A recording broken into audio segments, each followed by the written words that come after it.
Hey guys, welcome. Welcome. Justin, Claudio, we have a lot to talk about. Yep, we just finished a 2-day event, a team tournament, TGX. TGX was this weekend, Saturday and Sunday. It's a team event. So TGX in the past used to be a singles event, and now it's become a team event. We'll talk about that. We're going to talk about some armies that were there. What does everything look like post Nephilim now that it's come out? What are the armies looking like? What are the lists looking like? And are Necrons broken? Yes, I think they overtuned it. Yeah, a little bit. The mechanics at GW ended up overtuning our favorite robots of death. Unfortunately, they also tuned a bit of AdMech. So at least Imperium robots and Xenos robots both got buffs. So lots to talk about. Let's start with TGX. It's run by Lionel from X Planet Games. He runs it every year. This year they made it a team event, which was super fun.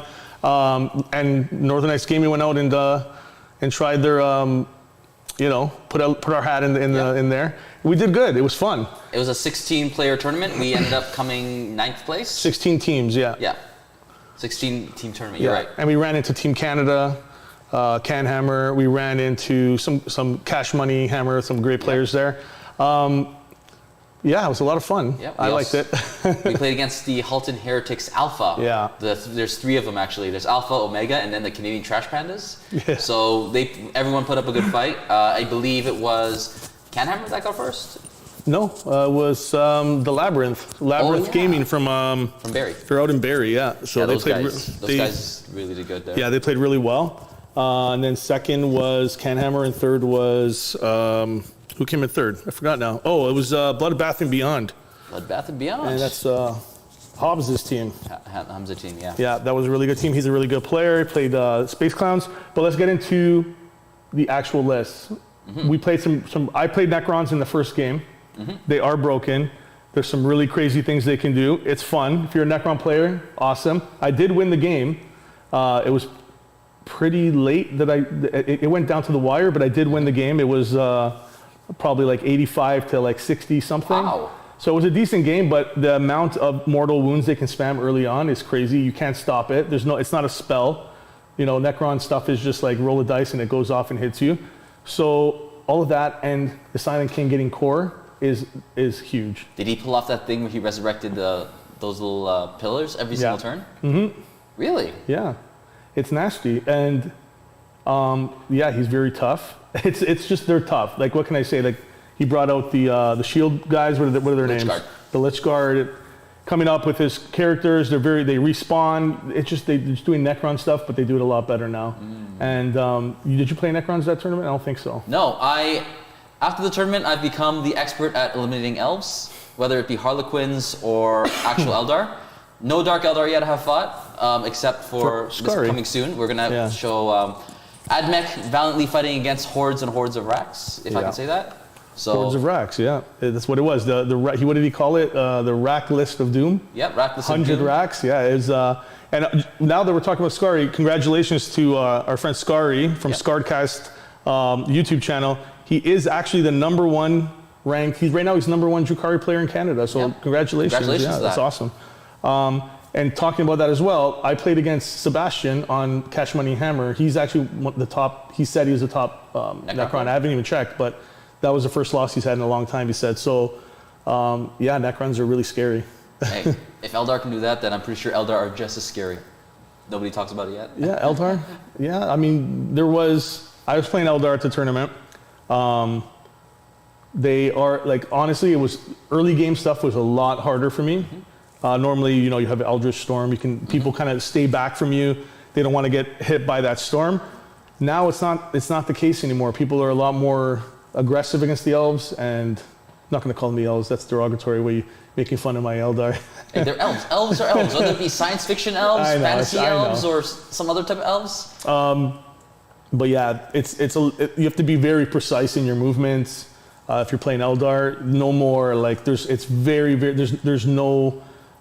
You can't make mistakes playing Eldar because you're paper thin, right? Yeah. You're just going to get shot to bits, and your movements have to be really precise so you can, fire and fade every time, and and get behind cover because you're just going to get obliterated otherwise. I'll tell you that after playing, 2 rounds against Eldar, 2 rounds against Harlequins, exactly what you're saying. Like, most of the time, the times I've lost is when the Eldar player rushes at me with Wave Serpents or Dire Avengers, deep, like, send them out right away, take out my Custodes. I was playing Custodes at the time. Yeah. I was able to shrug off a lot of stuff because Hail of Doom, I still have my 4-up invuln.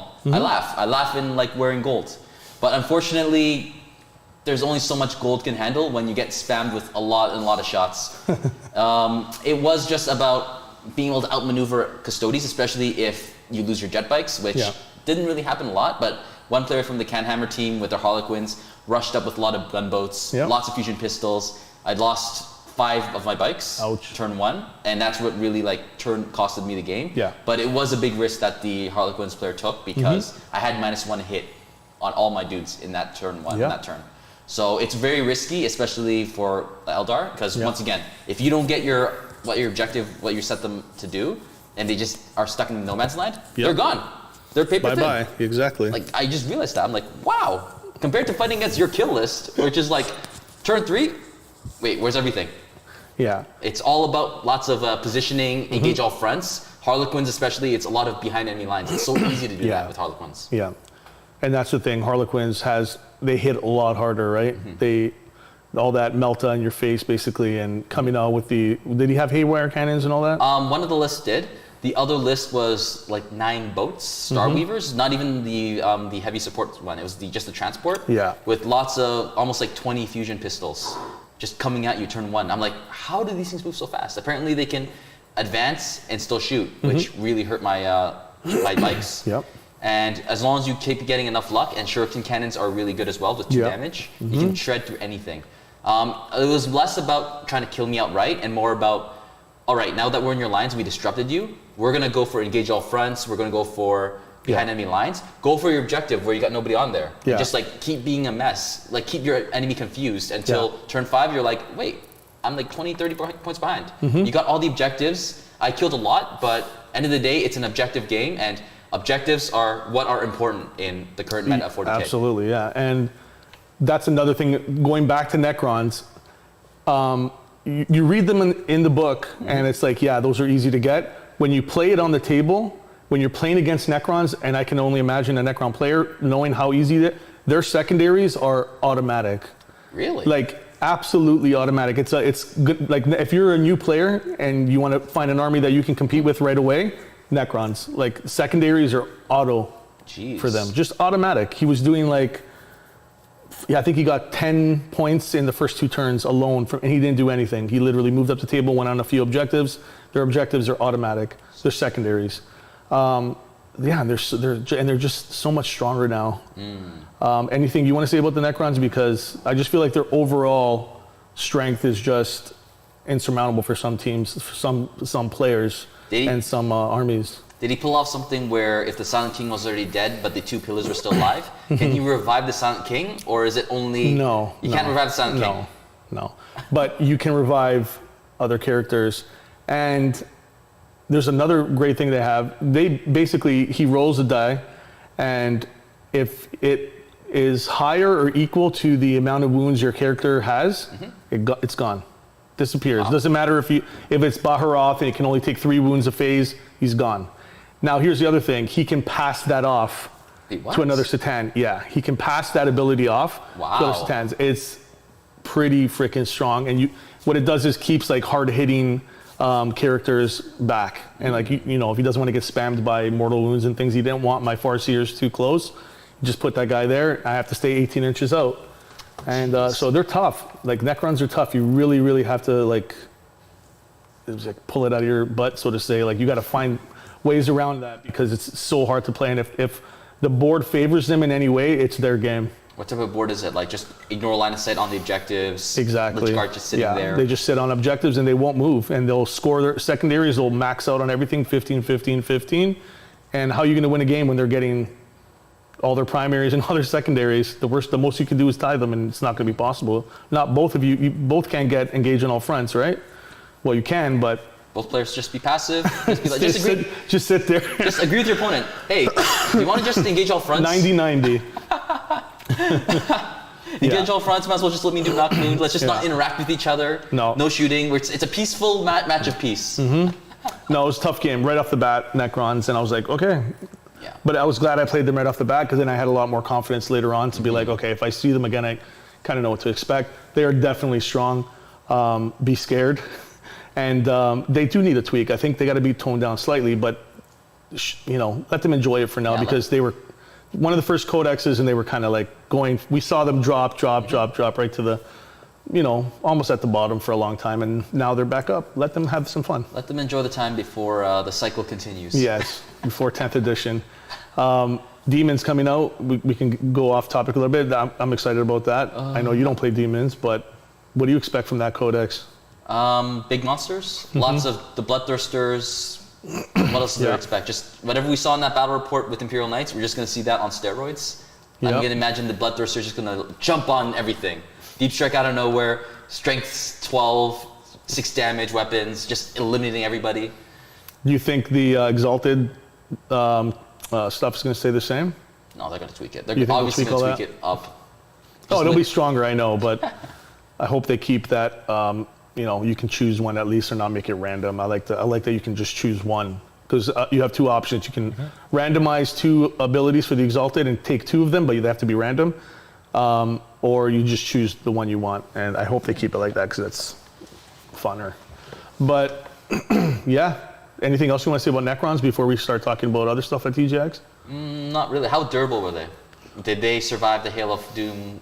All the shuriken really they're not as durable as other armies. Definitely not durable, but they can respawn.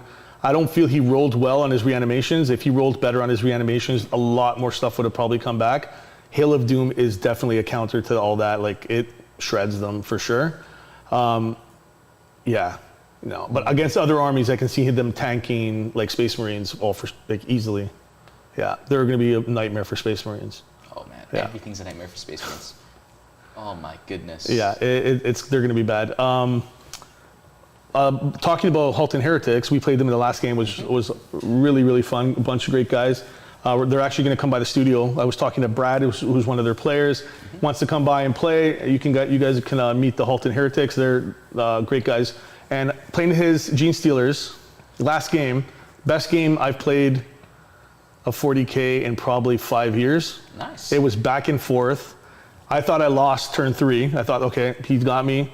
And I ended up winning. There ended up being like a 38-point swing or like 40-point swing in the last 2 turns, and I ended up pulling it out for the win. But it was like 85 to 56, and the score is it's not indicative of how close that game was. It was like down to the wire. Ended up tabling them in turn 4, and then I just maxed out. So that's how I won. But those Aberrants are tanky. Like, they are as tanky as Blight Lords. I looked at their table. By turn 5, what was it? Like, only a squad of like 3 or 4 Aberrants were left, and same with 1 Abominant in the middle of the board. Yeah. And all I heard was, "All right, let's just take them off because Hail of Doom, game over." Yeah, at that point it didn't matter, but they sucked up so much damage. It was incredible, and they reduced. They're Blight Lord Terminators, and they hit harder than Blight Lords. Aren't they softer though because they don't have the 4-up invuln? They don't have the 4-up invuln, but they reduce damage by 1. They're, they have an invuln. I think it's 5-up. They still have an invuln. They reduce damage by 1, so all my shuriken cannons were like 1 damage. It was a nightmare. It was a nightmare taking them out. They're 3 wounds apiece. They're like Terminators. They weren't, and here's the thing that really sucked. We can talk about what Lionel did because I think it was a really good rule. He added in his little custom rule for the charging with ruins. So if you guys don't know the new rules with ruins, there's 2-inch engagement. And what that does is gives you an extra inch off deep strike. So you come in and you have an extra inch if there's a unit behind ruin. Instead of 9 inches, it's 8 inches. Gene Stealer call, 8 inches, deep strike becomes 7. All of a sudden, all his units are in close combat, and they just shredded my front line there. So that sucked. But he had a great rule, Lionel's rule. If you want to explain that, because you actually encountered it, right? I really didn't see it much. You didn't see it? Once again, I'm playing against elves. Everyone would deep strike in with Dire Avengers and just shoot me off. Yeah. But I believe it was you need to have line of sight in order to get the 2-inch engagement range. Yep. So you need to have even one model seeing opponent's model. Yeah. Within like obscuring terrain. Then you can charge and get the 2-inch engagement range And until the end of the you wouldn't be able phase. to. You wouldn't be able to like consolidate out of combat. Like Yes. you would stick in combat, right? Yeah.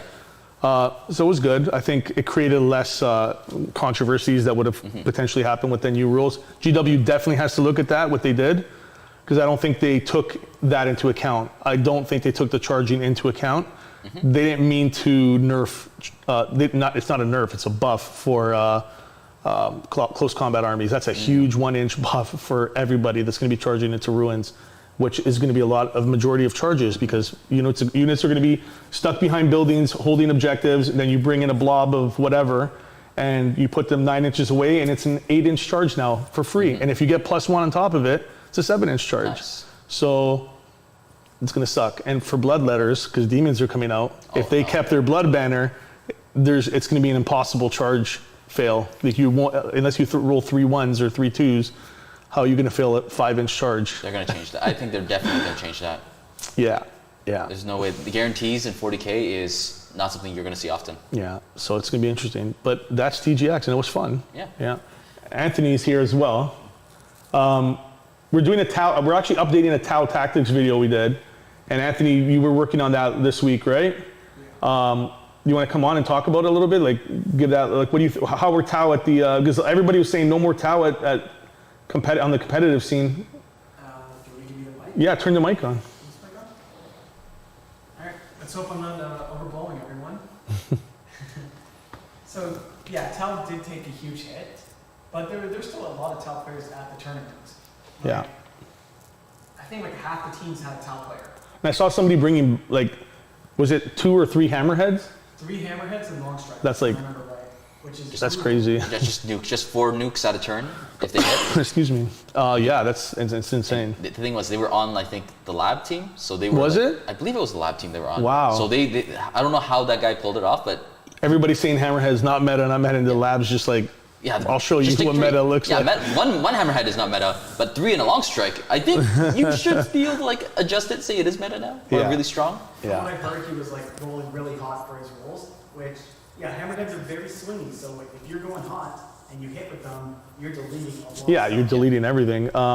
Yeah, exactly. It's one roll, so it's like it's either you're gonna hit or you're not gonna hit. Like was Long Strike hitting on 2 still with marker lights? On 3s, 2 with marker lights. Yeah, so that's like, And you get a free Can't reroll complain from about this, that. And a free wound reroll for your Tau set. Yeah, so Yeah. I think it was just hitting on 4s most of the time, and I'm pretty sure based on the table configuration, because each team gets to choose what table they want to play. Yeah. Right. I think that Tau player was always choosing the table with no obscure, like very little for sure, obscure yeah. terrain, and Yeah. it's just everything's out in the open. Yeah. Hammerheads with Monka jumping to each side of the board, easy. That unit there, that needs to be dead. Yeah. Dead. If it doesn't do it, I mean, next turn they're out in the open. They can't do anything. Just like snipe. because there was That's it. one board with more obscuring, right? The corners were obscuring, but even dense cover, like there was a board with all dense cover. Do you want to be in an all dense cover terrain when you're a Tau? I mean, you need line of sight. You need that -1's huge for Tau because Yeah. they're already hitting On on the 4s. hammerheads. Yeah, turning a 4+ Why? to a 5 up, even with a Minus reroll. one to hit on the hammerheads is brutal. Yeah, that's what I mean. Because you only get 1 shot. So you kind of almost had to take the dense cover terrain. No, I think he took the light Tables. cover one, the one with just all. The light cover, You know the yeah. one that I always took with the craters. Yeah. The Because crater one. with Custodes, I needed for my bikes to do effective damage. Mm-hmm. A level playing field, no dense cover. Because my banner just gives dense cover all the time, right? So Yeah. I'm just gonna take the dense cover, and you just have light cover with no obscuring terrain. Yeah. So just like snipe off all the bikes, snipe off anything that's important. I'm pretty sure that's what the Hammerhead player was doing. Yeah, for sure. Anything, if you have long range, you want as much, cover as possible, or least cover as possible, Yeah. so you have those line of sights.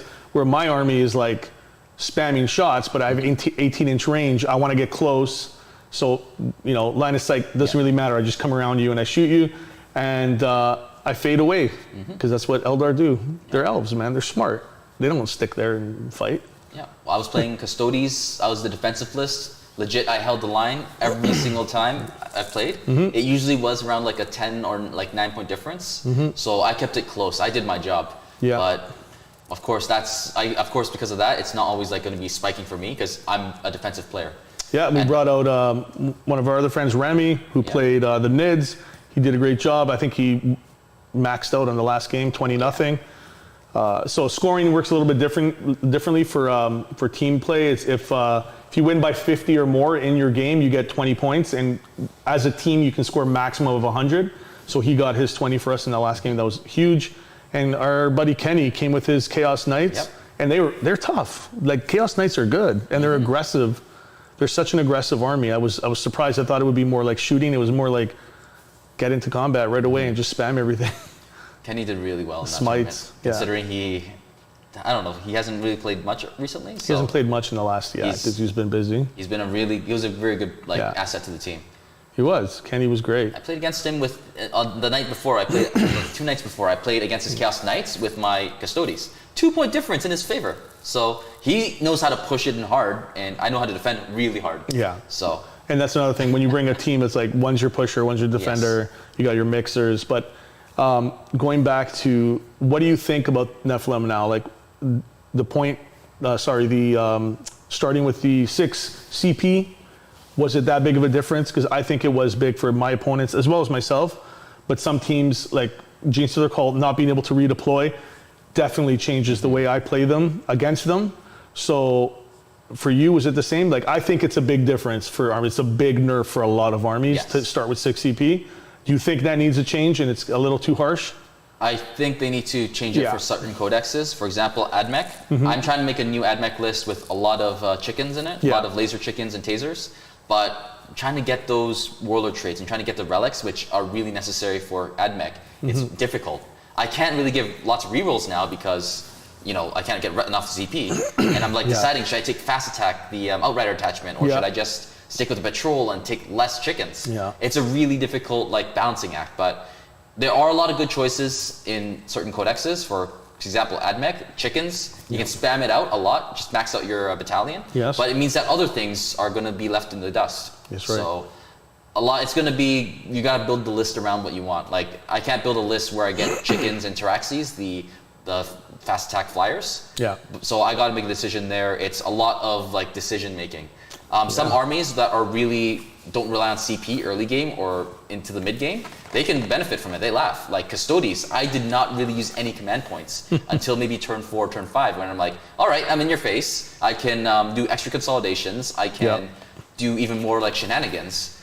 But armies like G-Sir called, unfortunately, they really can't do much. They got to only put 1 or 2 units that might be predictable for your opponent. No, that's right. I mean, and we were saying it all weekend long. It's like you can't use half your stratagems in the first 2 turns.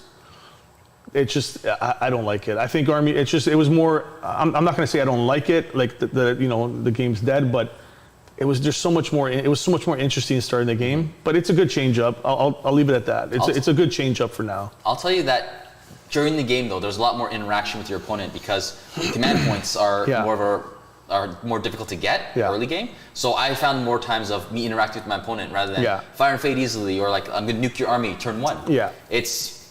And then with the extra CP, it allowed me to do even more with using some 2 CP stratagems at the middle of the point of the game, rather than if I'm playing Custodes, I'm basically down to maybe 3 or 4 left at the end of the game, or at that same point. It's it's just really, it's really fast paced now. You gotta predict what your opponent's gonna do. Oh, he has 2 CP now. Do you want to charge him with 2 units? 1 into a melee unit, 1 into a ranged unit, knowing that he can do, fight first after that. It's a lot of, you gotta think more. You gotta think about what your opponent might do. Yeah, for sure.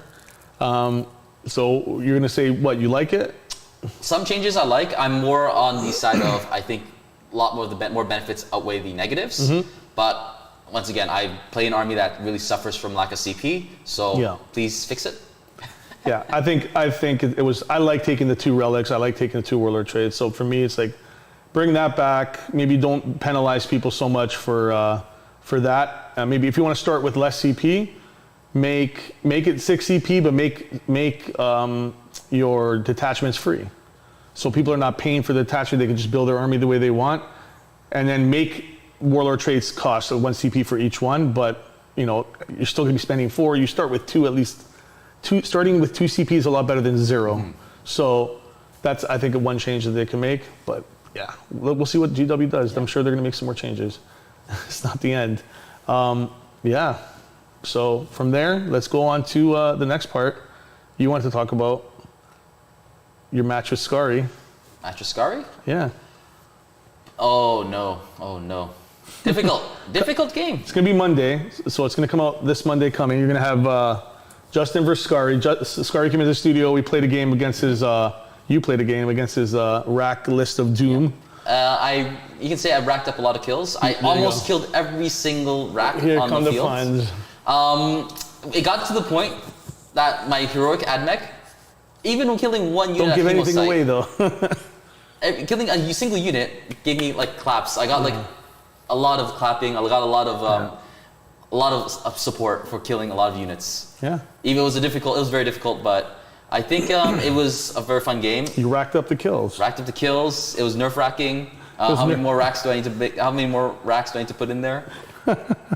I had to rack my mind around how to beat him. Rack your brain. Yeah, rack my brain. Okay, I think that's enough. Enough times, that's enough. But yeah, it was shooting AdMech list, trying to base it off of the original, like the Skitarii Vanguard, big blocks of Skitarii, Rangers, versus 100 racks, I guess you can, if you want to say that. Yeah, that was a fun game to watch. Like honestly, that was really fun to watch. And it'll be out Monday. This Friday, we're going to be doing a battle report, live stream battle report, me and you. I don't know what I'm going to take. Maybe leave it to everybody to decide. Yeah, sure. Give us some ideas. I'm thinking of taking Alpha Legion because Chaos just came out. And Alpha Legion versus somebody, maybe Custodians. You can always do Raven Guard. I mean, the two sneaky Chaos sneaky boys versus Loyalist sneaky boys. Maybe make like a more lore-friendly list rather than having Centurions or having like things that might not be Raven Guard.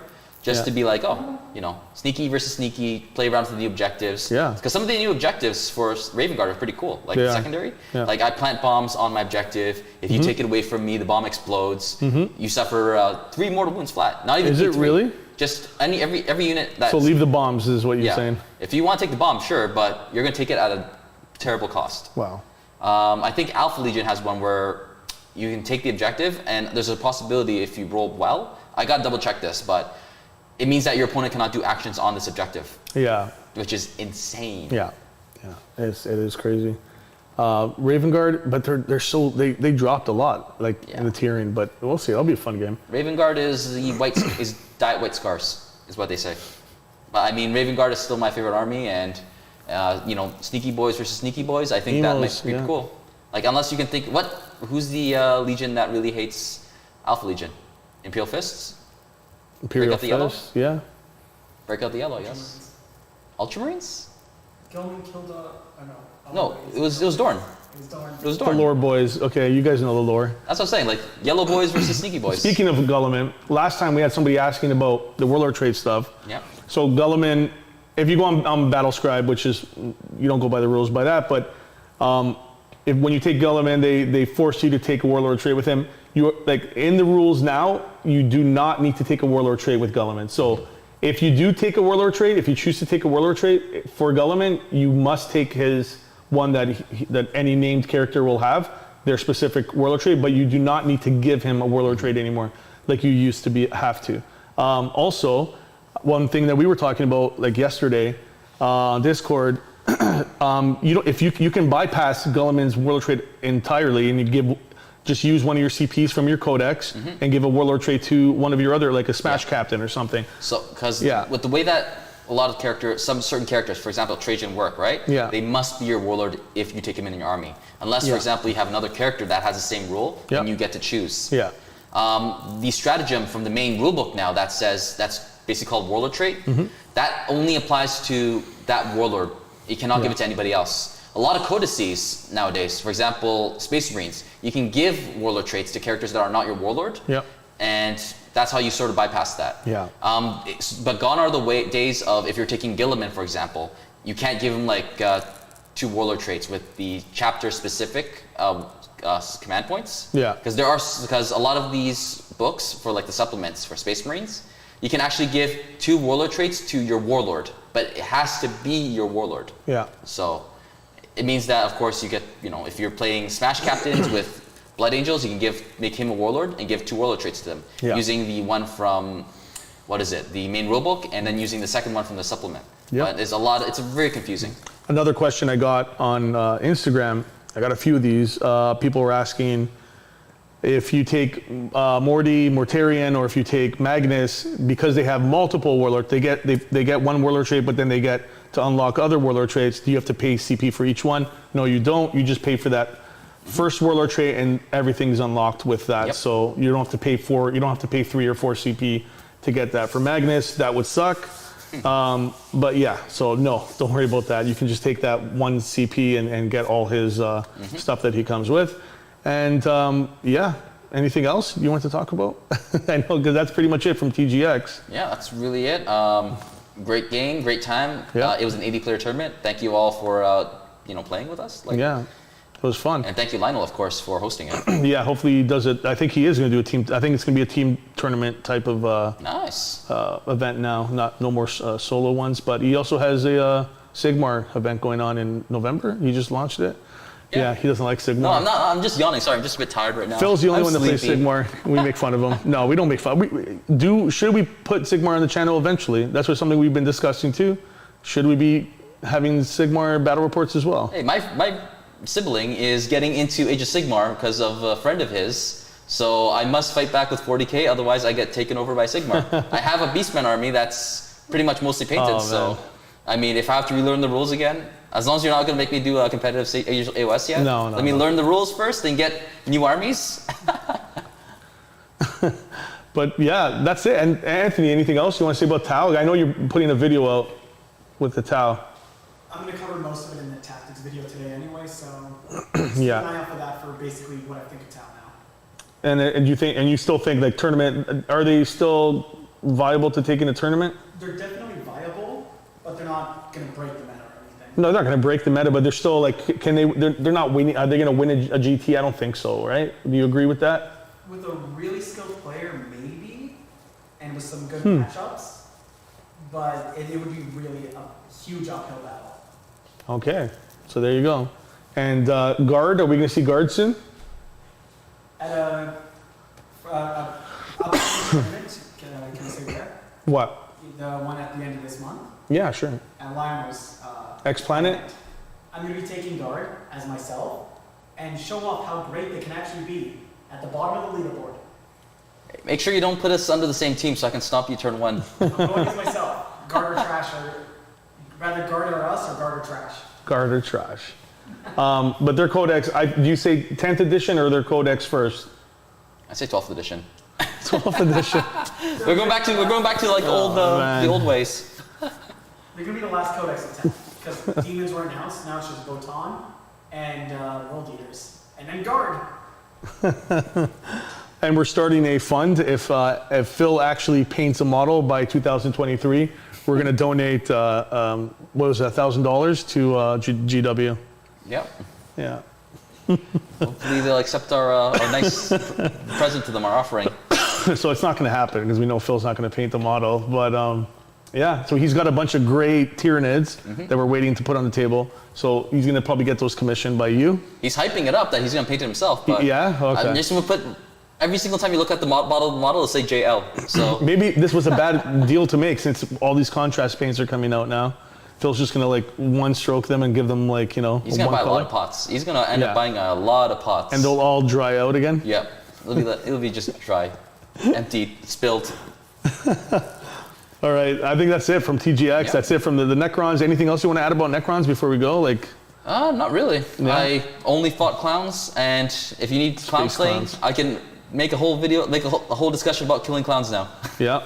And Friday we have our battle report. It's going to be a live stream battle report. It's going to be Alpha Legion versus. You're going to be a surprise, or you're going to. We'll see. All right. We'll Leave see. in the comments what he should play. Alpha Legion versus Raven Guard. Alpha Legion versus. Admech, Custodes, Guard if you want. I'll bring my guard, not Anthony's guard. That'll be actually good. Guard versus. No, nobody wants to see guard. I'll show you, Anthony, how to play guard. Nobody- how to play guard. Nobody wants to see guard. So just bring. No, nobody wants to see guard. Everyone wants to see not good Admech guard. again either. We just played Admech in the last one, so. You guys talk about sisters? What? Oh, sisters are great now. Yeah. Yeah, there was a lot of armies that. You want maybe switch and like let him talk about sisters? Yeah, you want to talk about sisters? You want to come on? I'll pass you the mic. Bring. Should we do that? No, come on. Yeah, go ahead. Yeah. Got a normal shirt on. That's fine. Schmunzio. Crossing the camera. Right. There you go. Talk about your sisters. You guys get to see the mic now. So yeah, You can just clip it on. It's fine. yeah, I'll just hold it like this. It's gonna be Okay. short. The 4th round, I fought a sisters player. I'm so bad with names, I forgot his name. Sorry, but he's a really nice guy. Their secondaries are so good. Most of the game, had control of the board, taking over everything, had some really lucky rolls. But that last turn, with purging the objectives, he almost got a full 15 from it if I didn't luckily shoot him off on one of them. The others, he was just too hidden for me to get him off. But what makes them good? Why are they good? It's mostly the secondaries. Is it just they like Necrons, easy secondaries? Very easy secondaries. They have one, defend the shrine. Basically, they just hold the objective in their deployment zone, which you know how easy that is. It's Yeah. yours. And it's 3 points per turn.